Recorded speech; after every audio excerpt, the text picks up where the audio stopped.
est à la veille de France-Espagne. Alors évidemment, non, c'est pas Tarragone, c'est Santé. Des infos sur la compo probable où Didier Deschamps continue un petit peu de brouiller les pistes et de jouer avec Vonner, Sébastien. Ah, écoutez, nos nerfs se sont plutôt bien portés pendant de longues semaines. Vous avez pu le constater également, j'imagine. Mais c'est vrai que depuis quelque temps, il fait des petites cachotteries. Il fait des cachotteries à ses joueurs.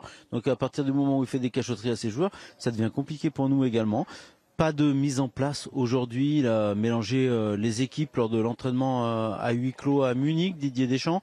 Il tient ses joueurs sous pression jusqu'au bout et il va leur parler dans la journée. En général, en fait, maintenant, là, la nouvelle méthodologie de Didier Deschamps, c'est que il parle à ses joueurs, en tout cas aux joueurs qui peuvent entrer dans l'équipe au dernier moment, soit le matin, soit en début d'après-midi, et il leur dit s'ils vont jouer, s'ils vont pas jouer. Enfin, voilà, c'est comme ça que ça fonctionne. Donc, pour l'instant, pas de garantie absolue, pas de surprise derrière, pas de surprise au milieu, et puis devant il y a l'inconnu Griezmann évidemment.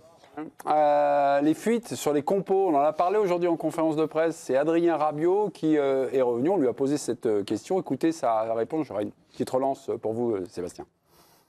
C'est compliqué aussi pour le coach, quand il essaye de mettre des choses en place, il y a beaucoup d'informations qui sortent, et c'est vrai que c'est assez déplaisant. De voir que quand on a travaillé quelque chose à l'entraînement, à peine fini l'entraînement, c'est déjà dans les médias. C'est dommage pour nous et je dirais c'est même dommage pour tout le monde, aussi pour vous, parce que quand ça sort, ça donne des indications à l'adversaire, alors que nous on est censé travailler des choses qui pourraient rester cachées jusqu'à la fin, jusqu'à la dernière minute avant le match. Voilà, la compo donne des informations capitales à l'adversaire.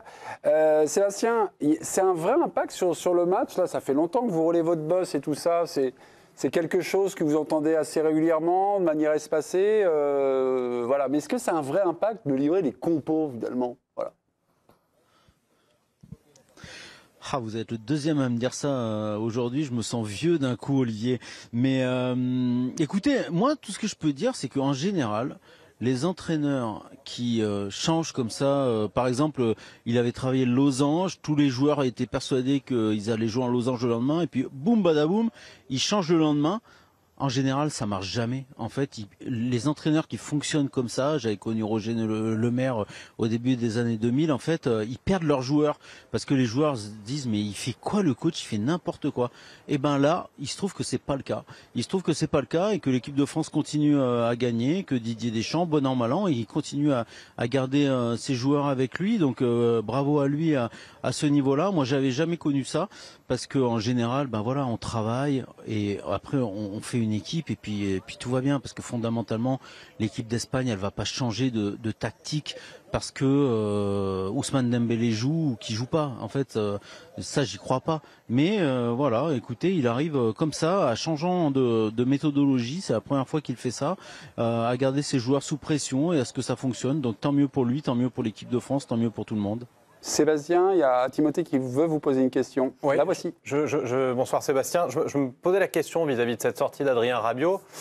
Est-ce qu'il pointe du doigt la corde de journalistes qui suit l'équipe de France et qui craque les huis clos, ou est-ce qu'il pointe du doigt un de ses coéquipiers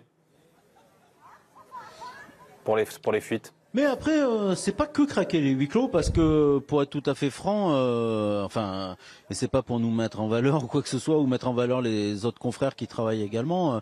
Voilà, on passe des coups de fil, on a des informations, on fait notre travail de journaliste. Donc c'est pas juste aller voler une image et aller voir un huis clos. C'est pas comme ça qu'on travaille. Mais je sais pas, c'est une bonne question. Moi, je pense quand même qu'Adrien Rabiot, il a dit, là, c'était pas dans le son retenu, mais il a dit bon, il y a des dommages collatéraux. Et les dommages collatéraux, ça signifie que les joueurs, il y en a certains qui croient qu'ils vont jouer, en fait ils vont pas jouer. Il y en a d'autres qui croient qu'ils vont pas jouer, ils vont jouer. Donc les joueurs, ils sont quand même un peu surpris par la manière dont cela fonctionne lors de cette compétition. Mais le fait est, encore une fois, que ça fonctionne pour l'instant. Alors ça se joue à rien, hein. On peut discuter de tout, hein. C'est l'avantage du sport, hein. Vous savez, des fois ça gagne, ça perd, et après les analyses sont très différentes. Donc voilà, les joueurs, ils sont naïfs de rien et ils sont eux aussi, ils ont été très surpris, très surpris. Ousmane Dembélé, l'a dit lors de sa dernière intervention après la dernière rencontre. Il l'a dit avec un sourire parce qu'il avait gagné, mais s'il avait perdu, comment ça se serait passé? Donc ils sont très surpris aussi. Une séquence aujourd'hui en conférence de presse entre un confrère suédois et le sélectionneur national Didier Deschamps. Le thème, le jeu ennuyant des Bleus. Regardez. I'm sorry, in English, Mr. Deschamps, Olof Lund, TV4 Sweden. There's a lot of talk about France with all these quality players playing quite boring. What do you think about this thing as boring compared to people wanting more exciting football? Vous êtes suédois, vous êtes sûr? Non, vous êtes déguisé. Ah, vous vivez en France, vous, hein? C'est sûr, hein? Bah écoutez, si vous vous ennuyez, vous regardez autre chose, c'est pas grave. Hein. Vous n'êtes pas obligé. Mis à part ça, écoutez, c'est un championnat d'Europe particulier où c'est très difficile pour tout le monde. Jusqu'à aujourd'hui, il y a un nombre de buts qui est largement inférieur à ce qu'il a pu être dans le passé. Donc voilà, ce que je sais, c'est que nous avons la capacité de pouvoir voilà, partager des émotions, de rendre beaucoup de Français et de Françaises heureux à travers les résultats qu'on a pu obtenir et surtout dans la période compliquée dans notre pays. Si vous vous ennuyez, regardez autre chose. C'est un conseil logique ou embarrassant, Sébastien. Je crois que vous m'avez dit ni l'un ni l'autre. C'est quoi la troisième voie, si je vous ai bien compris, mon cher Sébastien? Non, mais la seule petite différence, moi vous savez, Olivier, on a pu faire beaucoup d'émissions au fil des années. J'ai été très critique envers le jeu de l'équipe de France, notamment en 2018. Peut-être d'ailleurs que je suis passé à côté des émotions que cette équipe avait procurées. En 2021, de la même manière, j'ai tout de suite vite considéré que cette équipe allait dans le mur. En 2022, j'ai été sceptique aussi. Ils ont gagné. Enfin, en tout cas, ils sont allés en finale. Moi, je trouve que cette année, il y a une petite différence. C'est-à-dire que vous avez les deux meilleurs joueurs, en tout cas les joueurs les plus créatifs de l'équipe de France, qui sont dans le dur, qui n'avancent plus. Kylian Mbappé et Antoine Griezmann. Je mets Ousmane Dembélé un peu à part.